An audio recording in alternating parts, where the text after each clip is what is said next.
26শে March উপলক্ষে বক্তব্য। আজ 26শে মার্চ আমাদের ভারত স্বাধীনতা দিবস।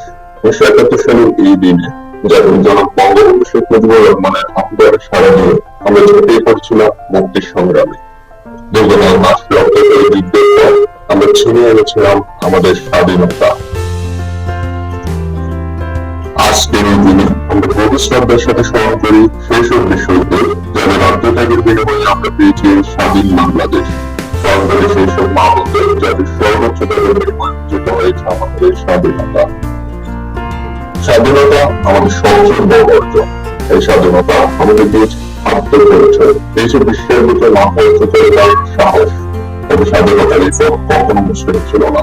অনেক ত্যাগ, অনেক সংগ্রাম, অনেক রক্তের বিনিময়ে আমরা পেয়েছি অমূল্য স্বাধীনতা। আজ আমাদের দায়িত্ব এই স্বাধীনতার মর্যাদা রক্ষা করা।